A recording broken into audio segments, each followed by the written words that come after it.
Selamat malam, salam sejahtera untuk kita semua. Yang terhormat Romo Ova, yang saya hormati Suster Margareta, yang saya kasihi juga kakak senior yang sempat hadir, dan saya persilakan teman-teman peserta RKDK Ikatan Mahasiswa Alumni Alvares Paga. Di era digital literasi menjadi satu hal yang perlu diperhatikan. Oleh perkembangan teknologi, seringkali membuat kita lupa akan pentingnya literasi. Dari semangat inilah diharapkan dapat membantu budaya membaca. Karena membaca, kita bisa mengetahui banyak hal. Malam hari ini, kita dipandu oleh Romo Ova, yang juga punya kepedulian yang sangat besar dalam menggiat literasi atau menumbuhkan budaya membaca. Sedikit profil, Romo Ova sekarang menjabat sebagai Kepala Sekolah SMPK Alvares Paga. Saya yakin teman-teman tidak sabar untuk memulai materi kita pada malam hari ini. Sebelum memulai materi, saya harapkan untuk kita semua mematikan mikrofon atau unmute agar kita dapat mendengarkan dengan jelas materi kita pada malam hari ini. Oleh karena itu, kepada Romo saya persilahkan untuk memulai.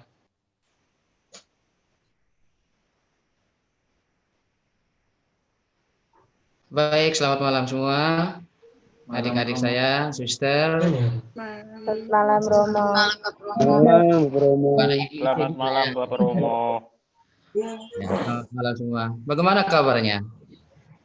Baik, Bapak Romo. Sehat. Baik. Adik-adik saya sekalian, ada Ibu Ice juga. Selamat malam. Rekan-rekan muda dan pegiat literasi yang saya kasih. Selamat malam, selamat berjumpa dan bersua wajah melalui layar ini ya. Salam sehat untuk kita sekalian, meskipun di dalam bencana pandemi COVID-19, tetapi tentunya tidak membatasi ruang, waktu, dan jarak kita, sehingga kita boleh bertemu pada malam hari ini. Karena itu paling pertama dari Alvares saya gaungkan ombak pantai selatan agar desiran ombaknya biar jadi kekal di telinga adik-adik sekalian. Luar biasa. Sebab dari sini ada kisah, ada cerita menarik, ada hal yang sudah kita geluti bersama, dan akhirnya adik-adik sekalian boleh bawa saat ini ke bangku kuliah di mana saja adik-adik berada. Teruslah menjadi pelita dan ombak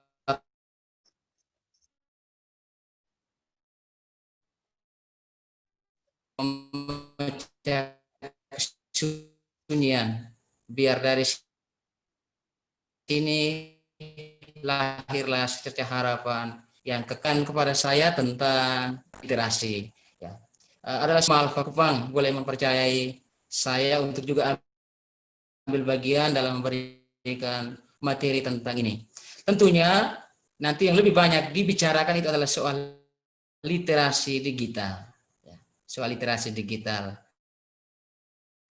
Saya yakin kalau milenial pasti semuanya sudah pada tahu semua ini ya. Sekarang ini anak-anak milenial.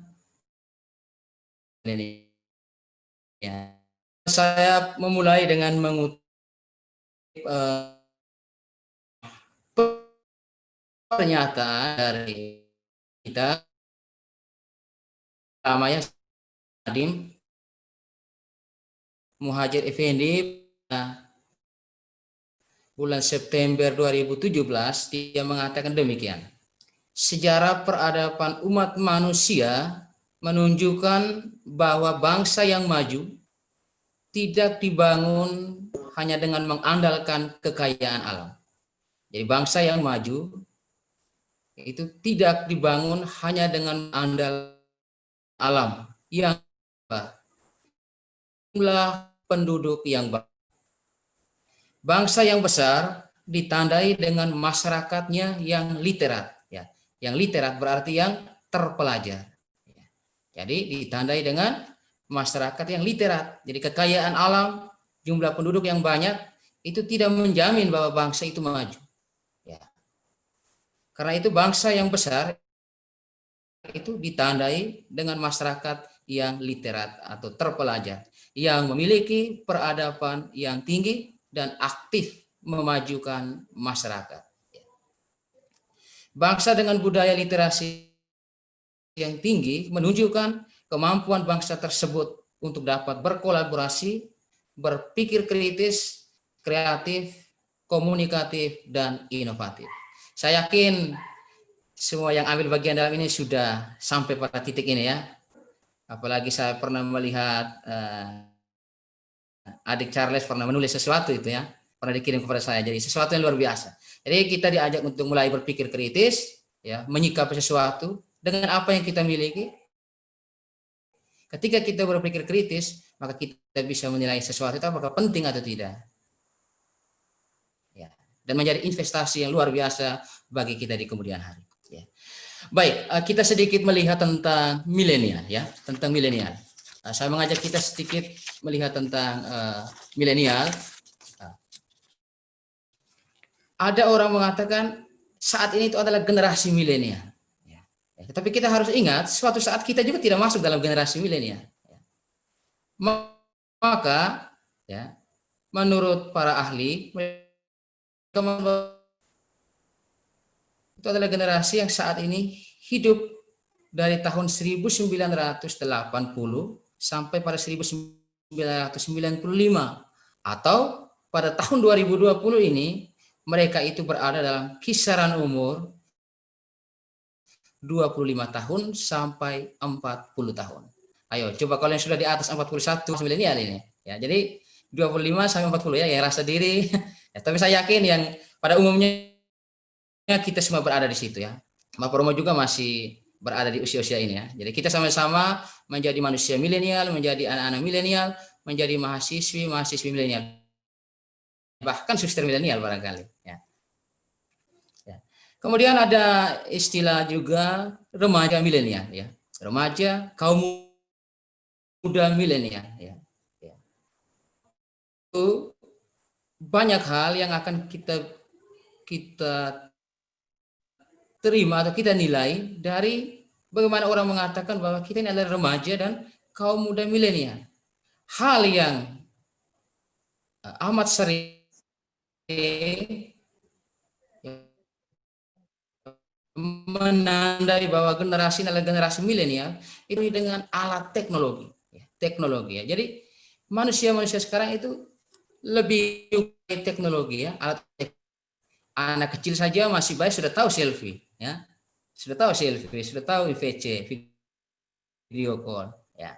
Jadi apalagi kita yang memang sudah masuk dalam ranah ini, sudah masuk dalam zaman milenial ini, maka ada kecenderungan orang tua atau orang lain ya, yang sudah di atas dari kita akan mengatakan bahwa generasi ini ya hidupnya lebih banyak mengakrabkan diri dengan alat-alat teknologi.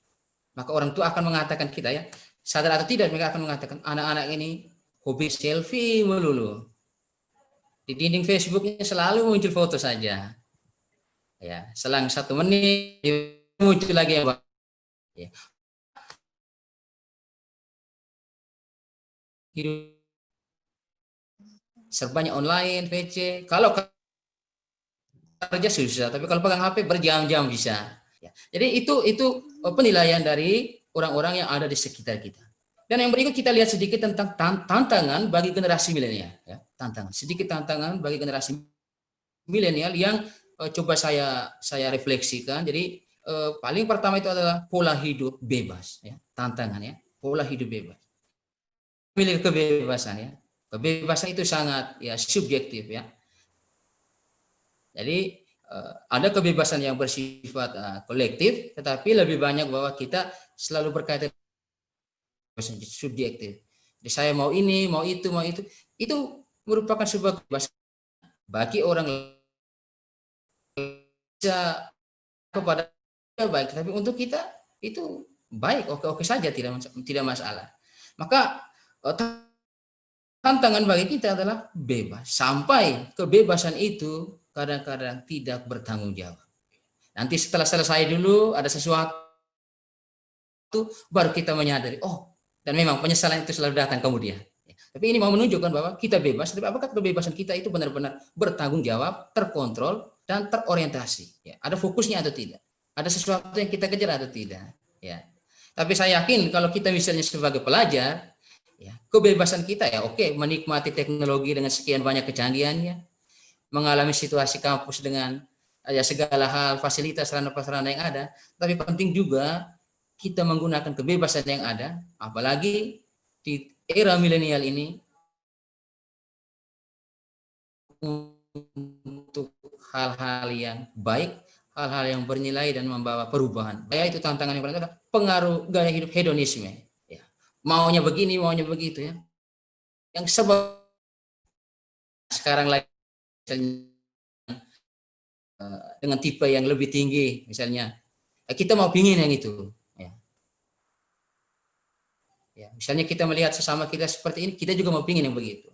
Jadi ada gaya-gaya hidup untuk mengalami sesuatu yang lebih, ya, lebih. Ya. Ya. Baik, suster, ibu, adik-adik sekalian, ya, itu kira-kira satu dua hal kecil tentang bagaimana generasi milenial. Maka saya akan lebih banyak menghantar kita pada malam hari ini kepada soal literasi, ya, literasi digital. Ya. Baik, kita mulai dengan literasi, ya. Ya, literasi ini merupakan suatu hal yang sudah tidak asing bagi kita, ya, sudah digaungkan, bahkan menjadi program kementerian, ya.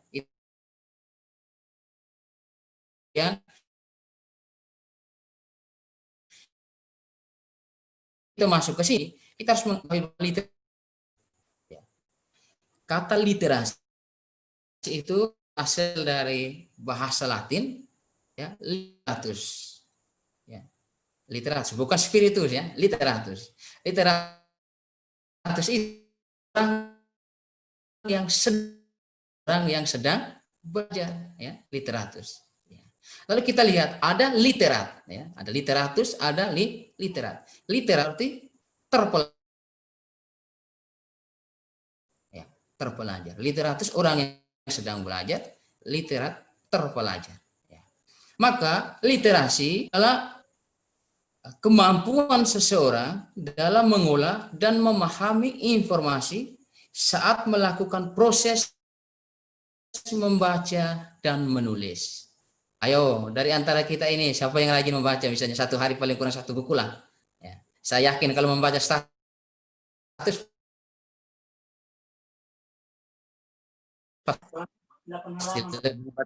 Romo.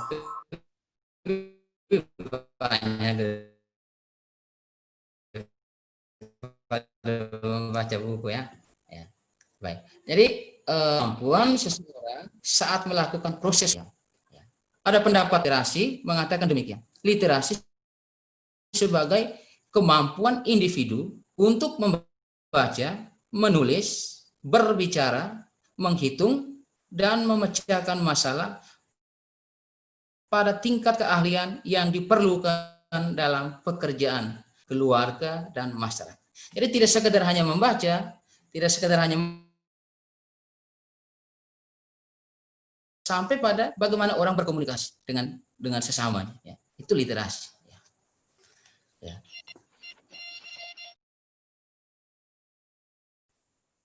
Ya. Mas Natswa pernah mengatakan demikian, ya. Ya, Natswa Shihab pernah mengatakan demikian. Arti literasi bukan hanya sekedar kemampuan membaca dan menulis, tetapi kemampuan menyerap informasi dan mengolah itu sehingga berguna untuk kehidupan. Jadi Mas Natswa mengatakan demikian. Literasi, ya, tidak cukup kita hanya membaca dan menulis, tetapi juga kemampuan menyerap informasi dan mengolah itu sehingga berguna untuk kehidupan. Ya, maka ada orang yang oke, dia baca selesai satu buku, tetapi apakah ada sesuatu yang dia mengerti atau apa yang perlu dia buat dari apa yang dia baca? Itu yang menjadi sulit. Ya, maka Nakfa Shihab mengatakan itu perlu penyerapan informasi, penyerapan sesuatu yang kita baca, kemudian kita gali, lalu apa yang harus kita buat dari situ. Ya. Baik, karena itu kita akan melangkah ke literasi digital, tetapi kita coba lihat mengapa penting membaca dan menulis. Maka kita harus tahu literasi baca tulis ya. Orang sering mengatakan literasi baca tulis itu ada di nomor 1 ya. Itu nenek moyang segala literasi. Ya, kenapa? Karena membaca dan menulis itu kita bisa mengenal banyak hal.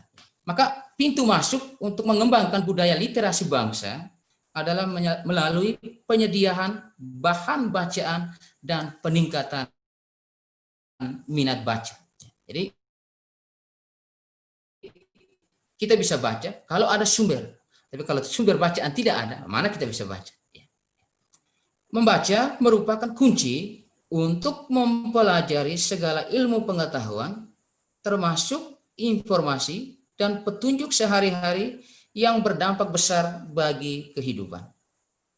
Ya, misalnya ketika orang menerima resep obat ya, kalau kita ke rumah sakit, ke puskesmas, kita pasti akan setelah diperiksa, kita akan menerima obat dan resepnya. Maka di situ dibutuhkan kemampuan untuk dokter. 3 kali 1 jadi 3 hanya. Ya, kalau dokternya beri 3 kali 1 ya pakai 3 kali 1. Ya. Ya. Ada mau Papua itu kan orang beri obat 3 kali 1.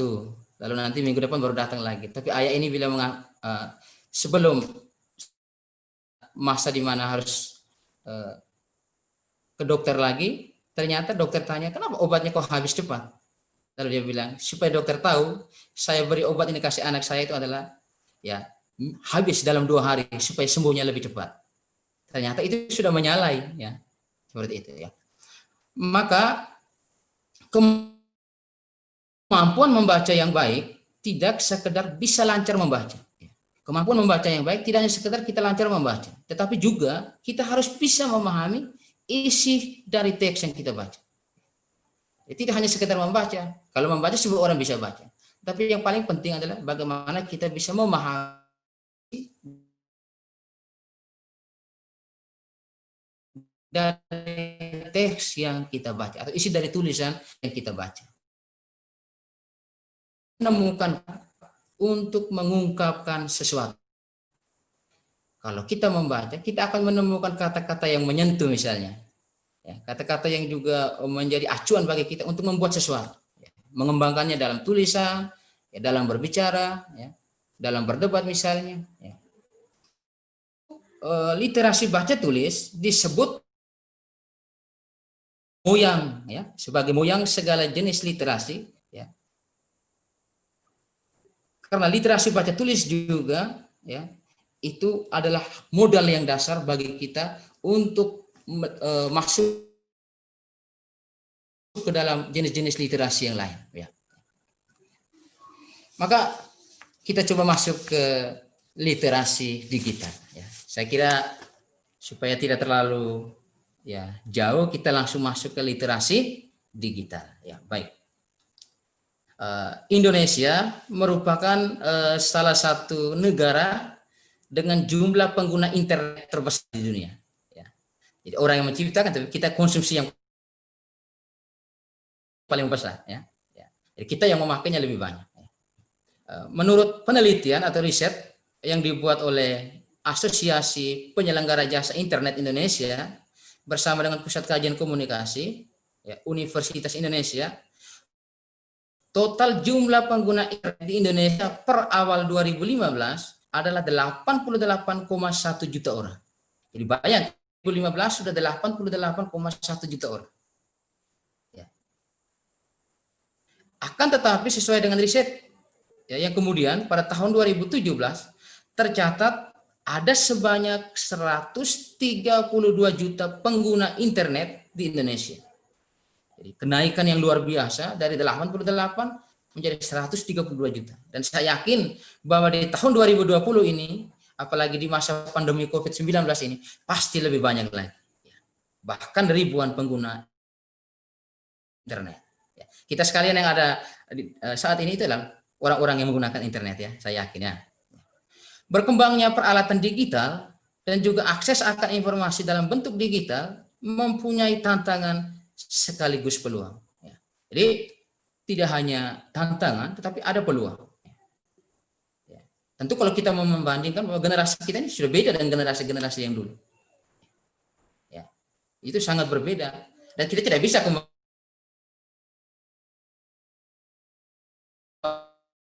kepada yang lama. Hidup itu butuh perubahan. Banyak kaum muda menghabiskan waktu mereka untuk berinternet. Ya, banyak kaum muda menghabiskan waktu mereka untuk berinternet, baik melalui telepon genggam, komputer personal, laptop, dan waktu yang dibutuhkan itu bahkan sesuai penelitian bisa 5 jam sehari. Jadi kita hitung 5 jam sehari. Ya. Maka waktu yang cukup banyak kita pakai untuk internetan. Ya. Saya kemudian berpikir kalau 5 jam sehari, apakah kita tidak berurusan dengan hal-hal yang lain? Maka ini menjadi refleksi kita. Kalau di biara misalnya suster, jam doa berarti ditiadakan. Contoh saja ya, contoh. Ya. Kalau misalnya anak-anak kuliah, pasti adik-adik mereka kuliahnya tidak lama-lama di kampus. Tetapi ada sekian banyak tugas yang harus diselesaikan di rumah misalnya. Maka kalau banyak waktu kita pakai untuk internet, ya, jika memang internet kita gunakan untuk keperluan-keperluan berkaitan dengan keperluan membawa nilai tambah untuk kita tidak masalah. Tapi kalau hanya sekedar misalnya untuk TikTok ya, TikTok sekarang itu lagi viral ya, TikTok ini ya. Itu lagi viral, maka itu amat disayangkan memakai internet untuk itu lalu kemudian melupakan apa yang menjadi fokus kita ya. Ada bahasa masyarakat dari berbagai media yang ada, terlepas dari resmi atau tidaknya berita tersebut. Kadang-kadang kita lihat berita sebentar cepat, kita tidak melihat apakah kebenaran itu memang diakui atau tidak. Lalu kita mulai menyebarkan berita tersebut, misalnya, justru membahayakan. Maka kehadiran ya internet ya, alat teknologi yang ada di zaman milenial dan digital ini, maka akan membuat kaum muda milenial dan orang-orang milenial zaman ini itu akan mengalihkan perhatiannya ya, dari buku ke internet ya. Yang semula kita harus belajarnya dari buku, dan sekarang kita ke internet. Contoh misalnya ya, ada mahasiswa ya, saya tidak tahu ya, itu sering dikeluhkan bahwa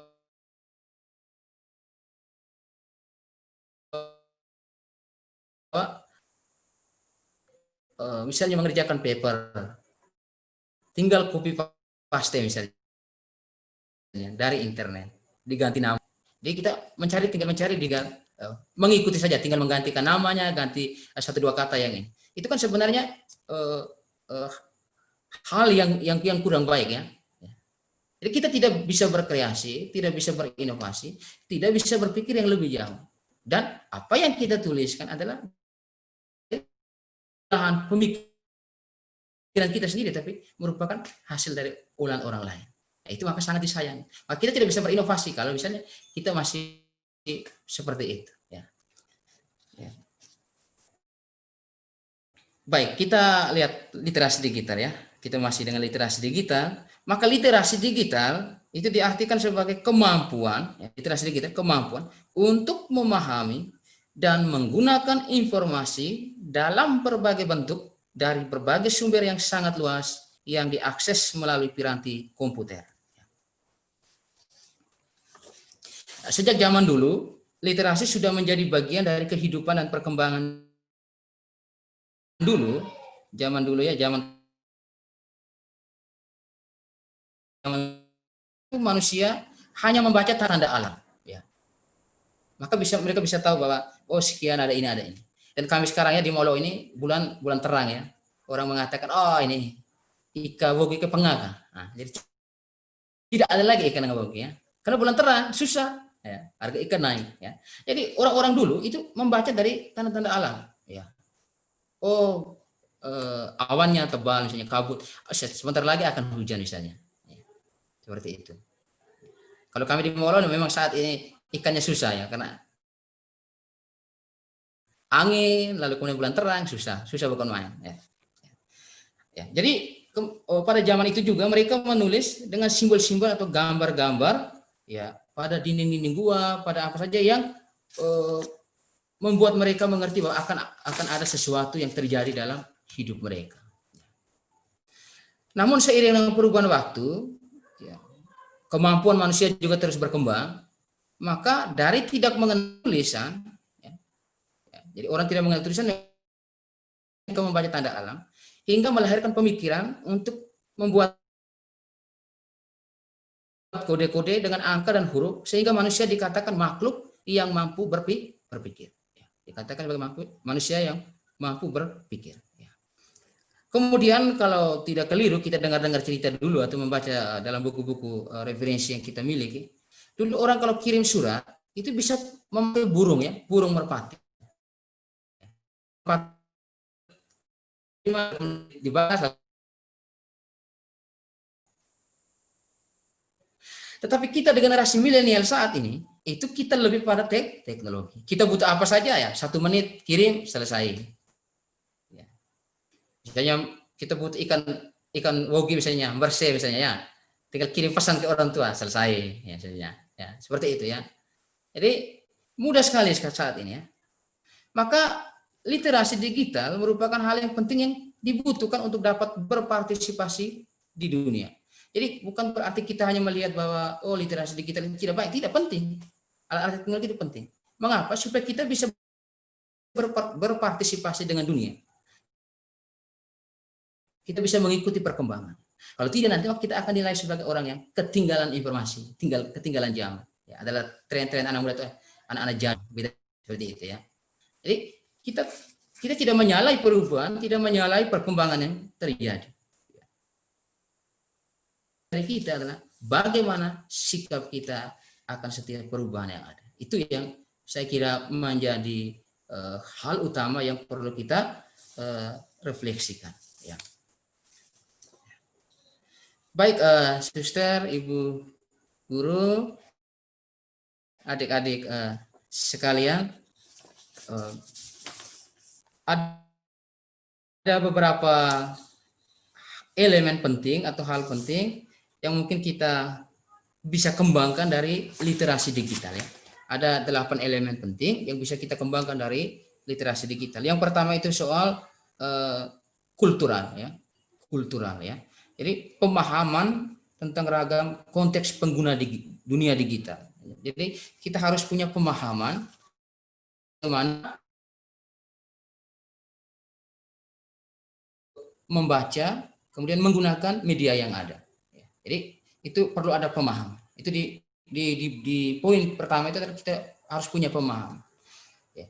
Sehingga ketika kita punya pemahaman yang baik, maka kita bisa menilai, alat ini untuk apa, kegunaannya untuk apa, dia sejauh mana bisa berarti untuk saya atau tidak.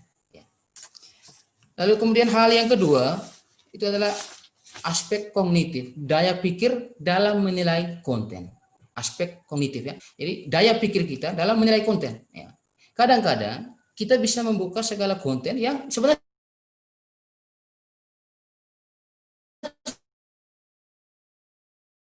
tidak dibutuhkan oleh kita. Ya. Maka pada titik tertentu tidak penting untuk kita sebetulnya. Ya. Maka kita bisa lihat dalam berita-berita bagaimana ya, anak-anak kecil misalnya mudah sekali ya, melakukan hal-hal yang sebenarnya tidak pantas untuk mereka. Kenapa? Karena orang tidak mempunyai daya pikir untuk bisa menilai konten-konten yang ada. Contoh misalnya, film yang diputar untuk umur 17 tahun ke atas, lalu ditonton oleh yang umur 8 tahun. Itu kan akan mempengaruhi secara psikologis dan juga perkembangan hidup mereka. Yang ketiga itu konstruktif. Ya. konstruktif ya. Konstruktif itu adalah mereka cipta sesuatu yang ahli dan aktual. Jadi kita punya daya cipta ya. Ketika kita melihat perkembangan yang ada dan juga alat-alat teknologi yang ada, kita tidak hanya sekedar bahwa oh ya seperti ini, tapi kita harus memacu pikiran kita, daya kita untuk bisa mencipta sesuatu. Maka di sini berhubungan dengan inovasi. Ya. Oh, kalau misalnya di media ada sekian banyak konten, oh orang buat begini, maka saya juga harus bisa membuat sesuatu. Ya. Saya yakin Imalfa sudah melalui gerakan-gerakan yang beberapa gerakan kemanusiaan yang pernah saya lihat itulah seperti itu. Ya. Jadi yang diharapkan dari kita generasi milenial itu ada seperti itu. Yang berikut itu adalah yang keempat itu komunikatif, ya, komunikasi. Ya. Maka kita perlu memahami ya tentang alat-alat ya komunikasi dalam era digital ini. Ya. Tadi saya sudah katakan ya komunikasi misalnya ya, contoh kalau kita berkomunikasi dengan orang sekitar kita kan mudah dengan tetangga. Tapi saat ini dengan pengaruh teknologi yang semakin ini bahkan kita lebih akrab dengan orang yang ada di luar daerah dan yang jauh dari kita ketimbang orang yang ada di sekitar kita. Ya, benar atau tidak ini? Ya. Misalnya Facebook ya, ya. Kita begitu akrab dengan orang yang ada di belahan dunia lain, tetapi tetangga yang di samping kita jarang kadang-kadang menyapa saja susah. Ya. Jadi komunikasi kita yang sebenarnya harus jalan itu kita yang tidak bisa menggunakan teknologi secara sungguh, akhirnya kita mengabaikan aspek-aspek lain yang juga mendukung hidup menjaga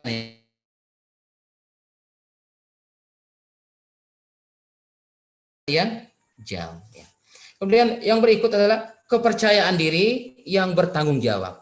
Ya. Jadi kita harus ya, percaya diri menggunakan teknologi.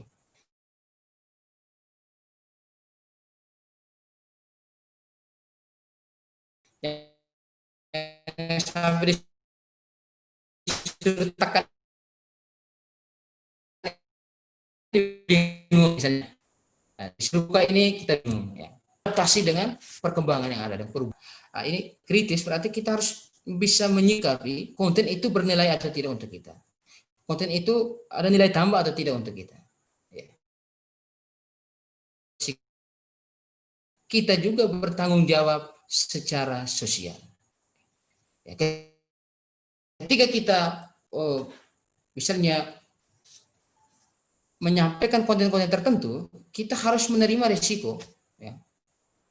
Kalau misalnya konten itu tidak membahayakan yang lain, tidak ada soal. Tapi kalau konten-konten itu membahayakan orang lain,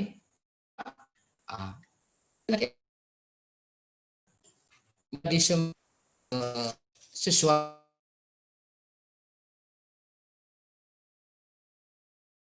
lalu yang berikut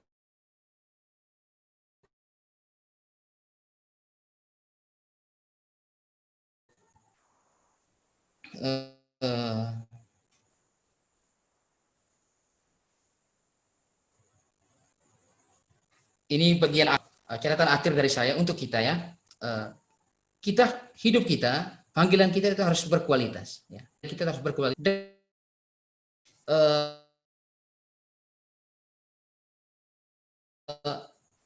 Hal yang terjadi saat ini, perkembangan yang terjadi, kita harus berkualitas. Kita juga harus menjadi pelajar yang berkualitas.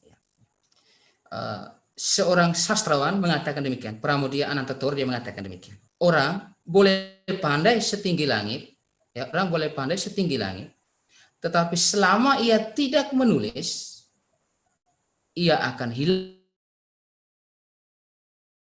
di dalam masyarakat dan dari sejarah. Jadi orang boleh pandai setinggi langit, tetapi selama ia tidak menulis, ia akan hilang di dalam masyarakat dan dari sejarah. Karena itu menulis adalah bekerja untuk keabadian. Jadi menulis adalah bekerja untuk keabadian. Bukan berarti kita harus menghasilkan buku, tidak. Tapi bahwa kita menulis sesuatu yang sederhana yang kita posting di Facebook misalnya, di WA, itu juga adalah sesuatu pekerjaan menuju keabadian. Ketika orang membaca, orang tersentuh, lalu ada nilai tambah, itu berkat bagi mereka. Maka untuk saya, ketika kita menulis, mengungkapkan ide, gagasan, maka kita telah memelihara kenangan, tabungan di masa tua kepada kalau kita tidak pernah menulis sesuatu, lalu kemudian tidak mengabadikan sesuatu, ya ketika kita mati selesai. Tetapi kalau misalnya ada sesuatu yang kita tulis, ya, misalnya tidak dibukukan secara baik, tapi bahwa ada peninggalan-peninggalan tulisan kita, maka ketika kita mati pun kita saja yang mati, tapi tulisan kita tidak pernah mati untuk yang dari generasi yang ada di bawah kita. Ya. Jadi kita boleh pergi, tetapi tulisan itu tidak pernah mati, ya, karena pasti akan berguna untuk generasi-generasi dari bawah. Ya. Ya. Seorang Einstein mengatakan demikian, ya, ketika dia menerima Nobel, ya, kita tahu Einstein itu siapa, ya, dia mengatakan begini, saya bisa menjadi seperti ini, itu karena saya didukung dan pernah berada di pundak orang lain. Ya. Saya bisa menjadi seperti ini karena saya didukung dan pernah berada di pundak orang lain. Jadi berada di pundak orang lain itu adalah kita membutuhkan literatur bacaan berupa sarana media teknologi yang kita butuhkan. Orang lain juga itu literatur yang kita butuhkan. Maka saya mengajak kita sekalian, ya, semoga di era digital, di zaman milenial ini, literasi harus menjadi sebuah gerakan kita. Ya. Nanti saya akan menantang Imam Alfa, ya. Ada 1-2 catatan yang menjadi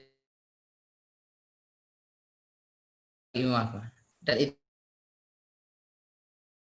itu kalau diwujudkan sudah sesuatu yang luar biasa. Ya. Nanti akan saya berikan. Ya. Kalau misalnya sejak saat ini kita harus membiasakan diri untuk tulis. Jangan berpikir tulis yang hebat-hebat, jangan. Tulislah yang sederhana. Ya, kalau hobinya kita misalnya pasang foto di Facebook, ya selipkan satu dua tulisan yang sedikit menyentuh orang, sedikit membuat orang oh iya. Tapi kalau hanya kita itu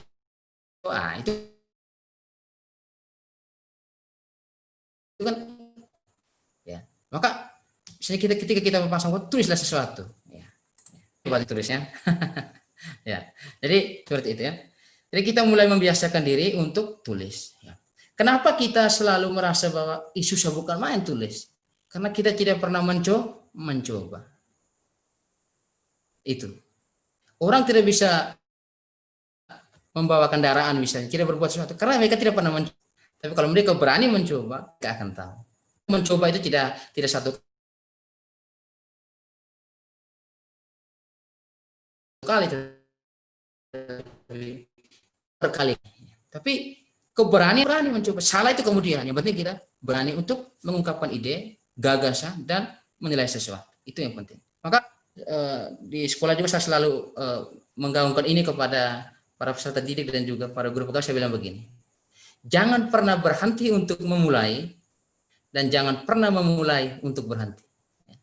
Jadi, jangan pernah berhenti untuk memulai dan jangan pernah mulai untuk berhenti.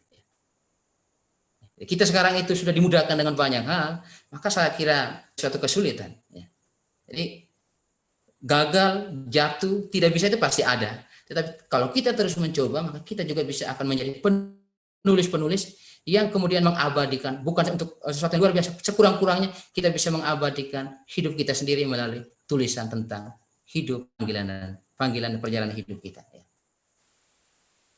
Nah, untuk adik-adik saya yang lagi bergelut, ya, di pendidikan ini pasti akrab dengan yang namanya paper, ya, karya ilmiah. Sedikit lagi ada yang mungkin sudah mulai skripsi, ya. Jadi literasi itu menjadi penting di situ. Kalau kita kekurangan sumber bacaan, maka kita tidak akan bisa buat sesuatu, tidak akan tulis sesuatu. Ketika orang bisa mengakrabkan diri dengan membaca banyak buku, maka tidak menjadi kesulitan bagi orang untuk membuat tulisan. Skripsi barangkali mungkin 1 bulan selesai misalnya. Paper misalnya 1 hari selesai. Kalau orang tidak kekurangan sumber bacaan. Kekurangan sumber bacaan mencipta dalamnya yang membuat dia tidak ketika orang omong begini dia tidak akan tahu apa-apa. Kalau orang baca saja, baca terus, maka ketika orang lain akan berbicara tentang itu, sekurang-kurangnya dia tahu dan dia bisa tanggap. Ya. Maka kita diminta untuk baca dan membaca. Ya. Maka untuk adik-adik Imalfa yang sekarang kita adalah mahasiswa-mahasiswi ya, mahasiswa-mahasiswi itu kapasitas kita yang paling pertamanya sebagai mahasiswa-mahasiswa adalah tulisan-tulisan yang ilmiah. Ya. Ya, kalau yang sastra-sastra yang imajinatif ya, puisi itu ya itu bisa masuk di dunia Facebook atau tulisan-tulisan lain. Tapi ketika kita ada dalam bangku kampus universitas ilmiah, maka kita tidak harus kekurangan dengan sumber-sumber bacaan. Ya. Karena mengapa? Karena ketika kita tulis, kita butuh sumber dan sumber itu diakui. Apa hubungannya dengan digitalisasi dan milenial? Kalau misalnya kita hanya mengambil tulisan dari internet, maka sebetulnya kita kekurangan sumber. Internet itu tidak selalu benar ya. Itu juga merupakan tulisan orang. Ya.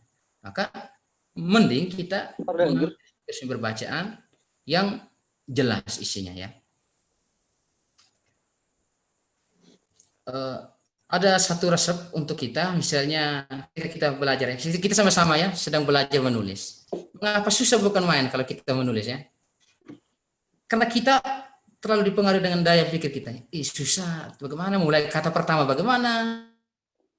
Kita menulis bagaimana? Benar atau tidak ya? Biasanya susah mulai kata pertama itu bagaimana? Menulis Benar aja. ya bro, benar. Orang balik menulis. Ya. Yang pertama itu kita susah tuh, kata pertama apa ini? Kita mulai dari mana? Kalau pertama saja kita sudah susah, maka kita tidak akan bisa menghabiskan tulisan itu. Maka ada resep ya, satu resep saja untuk kita ketika kita mau menulis adalah tulis apa yang dipikirkan dan jangan pikirkan apa yang ditulis. Tulis nama. Tuliskan dan jangan pikirkan apa yang kami pertama. Ya, resep. Tulis saja apa yang ada di sini, tulis saja. Nanti ada waktunya kita lihat lagi supaya kita tidak terlalu lama untuk memulai. So kalau tidak kita tidak akan bisa memulai ya. Jadi kan ditulis. Ada waktunya kita memikirkan itu ya. Kemudian inspirasi, jangan menunda untuk mengabadikan itu. Kenapa? Sesuatu yang sedang kita pikirkan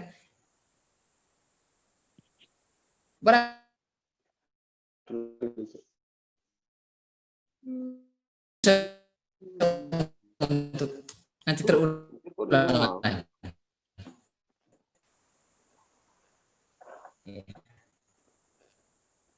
Kenapa? Otak kita tidak bisa menampung sekian banyak hal. Kalau penting, langsung ditulis. Mana kita bawa notes ya, notes kecil. Saya kira itu 1-2 resep bagi kita supaya kita tidak mengalami kesulitan dalam untuk menulis ya. Jadi yang pertama tadi adalah tuliskan apa yang sedang dipikirkan dan jangan pikirkan apa yang ditulis. Dan yang kedua, kalau ada sesuatu yang ada dalam pikiran kita, segeralah menulis, jangan menunda. Nah, kalau kita menunda, maka kita akan mengalami kekurangan ruang nanti. Ya. Lalu yang paling akhir ini adalah kontekstualisasi literasi di era digital di masa COVID ya. Ada 1-2 hal saja di masa COVID-19 ya. Saya kira pandemi COVID-19 yang terus berlanjut hampir kurang lebih tinggal 2 bulan saja ya, hampir 1 tahun ini. Ini adalah kesempatan kita untuk berliterasi secara digital. Ya. Berliterasi secara digital. Ya. Maka COVID-19 ini selalu mengajak kita untuk tetap di rumah, ya di rumah saja, ya di rumah saja. Tapi kita harus mengisinya dengan sesuatu yang luar biasa. Maka ketika kita ada di rumah, tulislah sesuatu, postinglah itu di misalnya di dunia maya melalui Facebook, WA, status, tulislah sesuatu. Tidak usah yang panjang-panjang, kecil-kecil, tapi itu penting. Ya. Dengan itu bagian dan terlibat dalam literasi di ya, karena kita menggunakan teknologi secara baik. Ya. Kemudian yang berikut, ya, ketika kita memposting, misalnya menulis sesuatu lalu kita posting, perlu juga memperhatikan pemahaman-pemahaman nilai-nilai universal. Nilai universal berarti apakah itu baik untuk orang atau tidak? Ya, kadang-kadang kita sekedar menulis, tapi apakah itu baik untuk orang atau tidak? Nah, jangan sampai tulisan kita nanti akhirnya ya kemudian membuat kita juga nanti tidak bebas. Orang akan menilai kita ini, ya. Lalu kita perlu menyikapi secara baik, secara bijak dalam menggunakan teknologi, ya. Harus bijak, ya. Bijak, ya, harus bisa pilih mana yang baik untuk saya atau tidak. Ya, kemudian harus cerdas, ya. Bukan pintar tapi cerdas. Ya. Orang yang cerdas tuh, ya itu luar biasa, ya. Nah, di dalam kitab suci itu selalu mengatakan cerdiklah seperti ular, ya, tulus seperti merpati, ya. Jadi kita harus menjadi orang-orang yang cerdas, ya, dalam menyikapi perkembangan yang ada. Ya. Ya.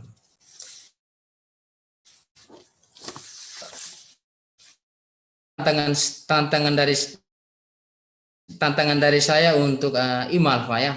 Saya kira ini mungkin penting dicatat, ya. Tantangan ini sebuah tantangan, ya.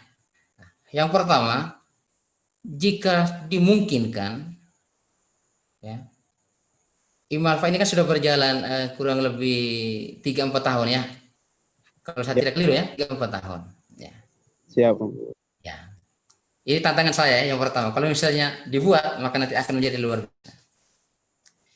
Kalau misalnya dimungkinkan, segala hal yang terjadi, misalnya kegiatan-kegiatan seperti ini, misalnya ada diabadikan dalam tulisan atau apa, lalu kemudian dari adik-adik sekalian dengan studinya yang beda-beda, spesialisasi beda, lalu mengungkapkan dalam artikel-artikel, kemudian kita bukukan menjadi buku Imalfa, saya kira itu luar biasa. Ya. Bagaimana ini? Setuju? Ya. Akhirnya akan menjadi buku Imalfa. Ya. Ya, itu yang di dalamnya itu adalah berisi artikel-artikel dan juga ya, masukkan misi, visi misi dari Imalfa itu sendiri, ya, dan tulisan-tulisan yang bernas dari para alumni. Saya yakin, ya, itu akan menjadi sesuatu yang luar biasa. Ya. Tapi tidak boleh mengabaikan apa yang menjadi tugas pokok dari adik-adik sekalian. Itu paling penting, ya. Jadi hal yang kedua, sekarang ini berkaitan dengan literasi, ya. Di mana-mana selalu ada taman baca. Ya. Selalu ada taman baca di mana-mana. Kalau misalnya email mulai dengan hal yang sederhana, misalnya dalam sekali sebulan membuka taman baca Imalfa misalnya, itu akan menarik sekian banyak anak untuk masuk ke dalam itu, dan kita bisa bereksplorasi, berkolaborasi dengan mereka. Ya. Maka termasuk spiritualitas nilai-nilai kekarmelitan, ya.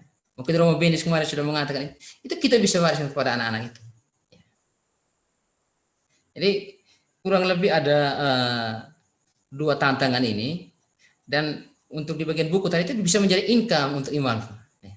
Kalau misalnya Imalfa menghasilkan buku, saya yakin pasti, ya, alma mater Alvarez, para alumni pasti akan membelinya itu. Ya. Dan itu menjadi sebuah produk besar untuk Imalfa ke depannya. Ya. Ya. Saya kira itu 2 hal yang bisa saya bagikan pada malam hari ini, dan kita akan mendalaminya secara bersama lagi nanti kalau misalnya ada pertanyaan, ya.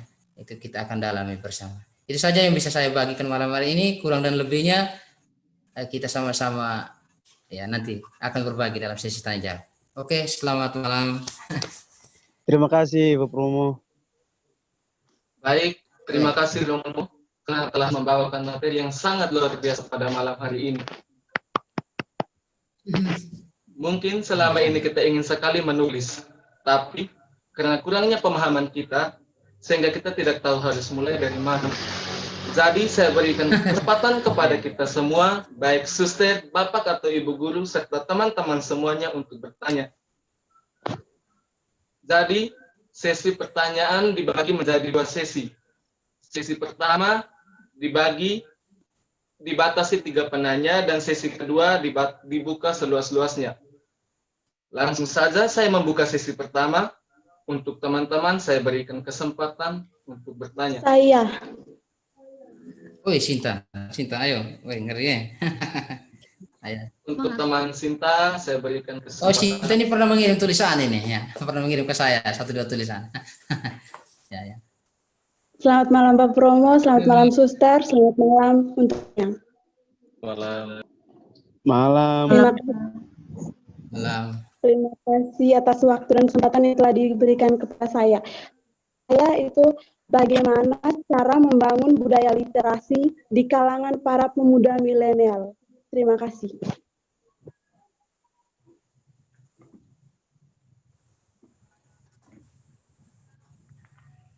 Oke, mungkin ada yang kedua.